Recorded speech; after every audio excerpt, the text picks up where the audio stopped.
మీరు ఎక్కడ దాక్కున్నా, అది పాకిస్తాన్ లో మీరు లాహోర్ పక్కన కంటోన్మెంట్ పరిసరాల్లో పాకిస్తాన్ సైన్యం భద్రత మధ్య ఉన్నా కూడా మేము వదిలిపెట్టము అన్న ఒక సందేశాన్ని ఈరోజు భారతదేశం స్పష్టంగా ఇచ్చింది.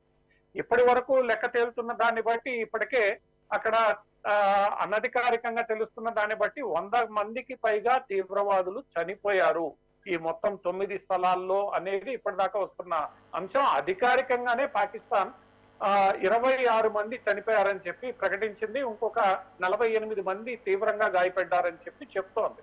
ఇంకా ఆయా ప్రదేశాల్లో పాకిస్తాన్ సైన్యం పూర్తి స్థాయిలో సోదాలు జరపాల్సి ఉంది. మనకి సాయంకాలానికి వాస్తవ పరిస్థితి అర్థమవుతుంది.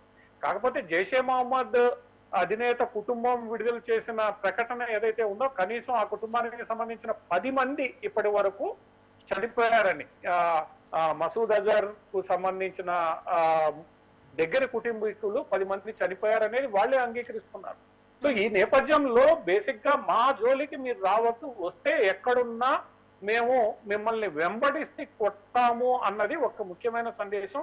తద్వారా ఆ తీవ్రవాదానికి మద్దతు ఇచ్చే వాళ్ళు భారతదేశంలో ఉన్నా, కాశ్మీర్ లో ఉన్నా, పాకిస్తాన్ లో ఉన్నా, ఎక్కడున్నా కూడా మేము వదిలిపెట్టము అనేది ఒక సందేశం ఇస్తుంది. దానివల్ల భవిష్యత్తులో తీవ్రవాదానికి పాల్పడాలి అని అంటే కొంత భయపడే స్థితిని ఈరోజు పాకిస్తాన్ లో ఉన్న వాళ్ళకి కానీ, భారతదేశంలో అంతర్గతంగా మద్దతు ఇచ్చే వాళ్ళకి కానీ ఇవ్వడానికే ఈ దాడులు ముఖ్యంగా ఉద్దేశించిన. అంతేగాని అక్కడ ఉన్న తీవ్రవాదులందరినీ ఒక్కసారిగా ఎలిమినేట్ చేసేస్తాం, తీవ్రవాదాన్ని అంతమొందించేస్తాం.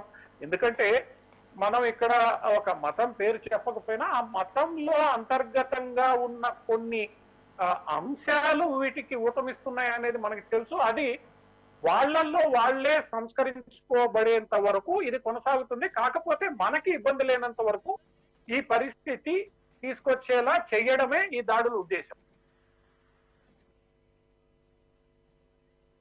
ఆల్రెడీ చెప్పారు, మీరు ఇళ్లలో దాక్కున్నా, బంకల్లో దాక్కున్నా సరే తరిమి ఈ దాడులు చేస్తామని చెప్పారు. ఈ నేపథ్యంలో వీళ్ళు ఇంకా అలర్ట్ అయ్యే అవకాశాలు ఉన్నాయా పాకిస్తాన్లో? ఎందుకంటే పాకిస్తానే ఉగ్రవాదాన్ని పెంచి పోషిస్తుంది, లేకపోతే వాళ్ళకి అంత ధైర్యం అనేది రాదు. ఎందుకంటే అక్కడ జనాభాసాల్లోనే వాళ్ళు స్థావరాలను ఏర్పరచుకొని పకడ్బందీగా చాలా అలర్ట్గా ఉన్నారు. ఈ నేపథ్యంలో వాళ్ళు ఇంకా అలర్ట్ అయ్యే అవకాశాలు ఉన్నాయా?